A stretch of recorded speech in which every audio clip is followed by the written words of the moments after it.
right, live from the rugby stadium out in Khayelitsha, a speech there delivered by the EFF leader Julius Malema, marking the 12th anniversary of the party's founding in 2013. As you can see from those visuals, pyrotechnics and fireworks, as well as confetti being spread around that dome structure that was built specifically to host the celebration by the EFF. And at the end, of course,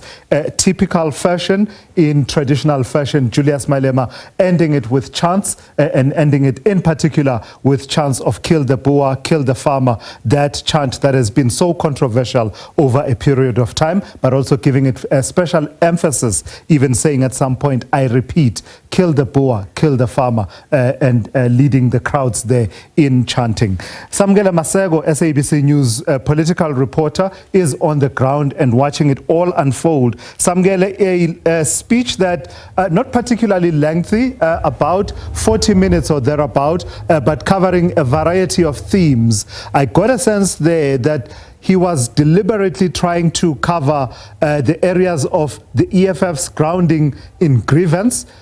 becoming a protest movement, but not stopping there, and emphasizing its role in accountability, the parliamentary strategy, as well as the EFF in government. Do I have that summary correct in terms of the themes that emerged from his speech? Indeed, Chulasa, that was the summation of the speech of the leader of the economic freedom fighters, saying that they're not just only a protest movement. They've been criticized in the past that they're very disruptive in the National Assembly, in the various provincial legislatures, in councils across our various municipalities across the country. Remember earlier on in the year, they said they would now be moving to being a constructive opposition within the country, an opposition that is very critical, that is very engaging within the National Assembly. Hence, you've seen the likes of Sihle Lonzi, Ompilo Mowato, particularly when it comes to the fiscal framework and the budget of the country and the appropriations bill. I was very vocal when it came to the issues of the increase of the VAT within the country, the fuel levy, going to court, losing on an urgent basis.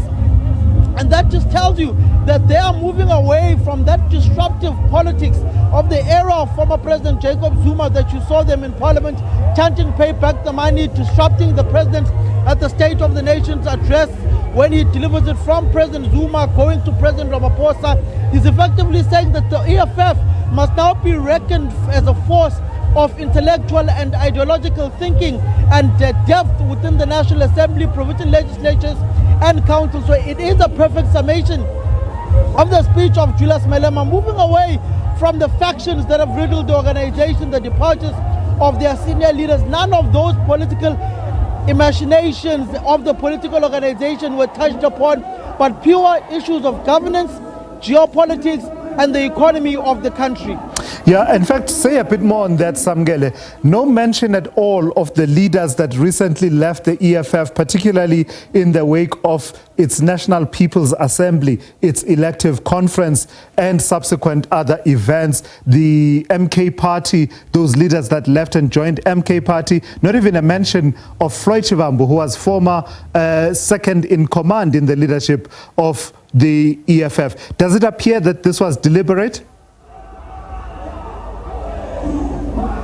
It was definitely deliberate, Chulas. It signals an end of an era. It signals an end of a chapter that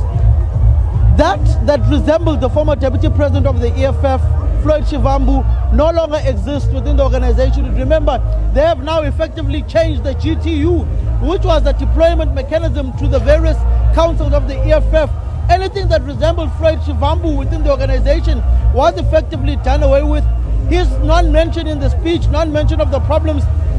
that faced the organization, was definitely deliberate, to say that we are now entering a new decade of the EFF, a new chapter of the EFF that does not include those who have effectively moved away from the organization. It now includes us soldiering on, picking up our pieces. There was one mention that the EFF needs to remain a united organization in order to remain an effective opposition within the country, because seemingly the official opposition, the MK party, is in disarray. And the other feature that I picked up, Samkele, and if you can talk to it, is a plugging into popular grievances as well as popular perceptions of how to fix the country. So say a bit more about what came out, for instance, around the question of Lieutenant General Nhlanhla Mkhwanazi and his leadership of the police in KwaZulu-Natal, his strategies in crime fighting, and of course his recent whistleblowing around issues to do with crime syndicates and their influence in the SAPS, as well as issues such as the electricity costs.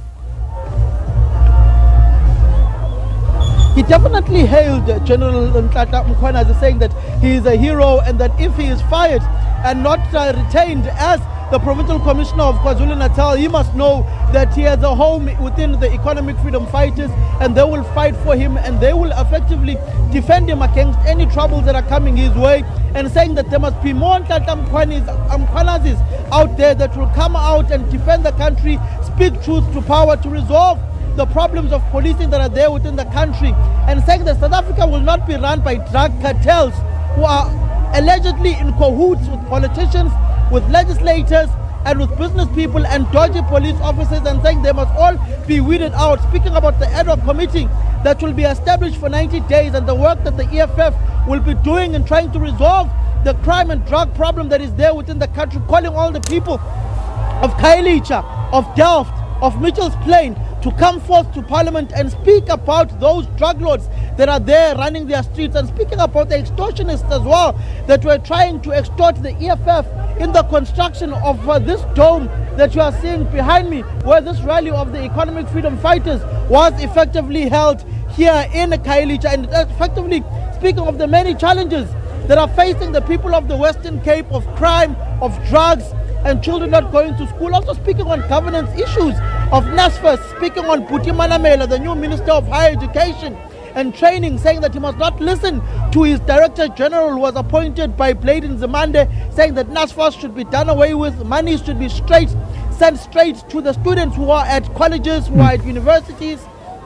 to be able to have that financial literacy that is much needed, that is seemingly lacking within the country at the moment, and saying that if Buti Manamela is also going to bring dodgy people, children of politicians, as chairpersons of these seaters, they will effectively go the same way that they did with Dr. Nobuhle Nkabane and remove him. All right, Samkele, let's leave it there. That's Samkele Maseko out in Khayelitsha for us, just reporting and wrapping up that speech that you heard there from Julius Malema, the leader of the EFF.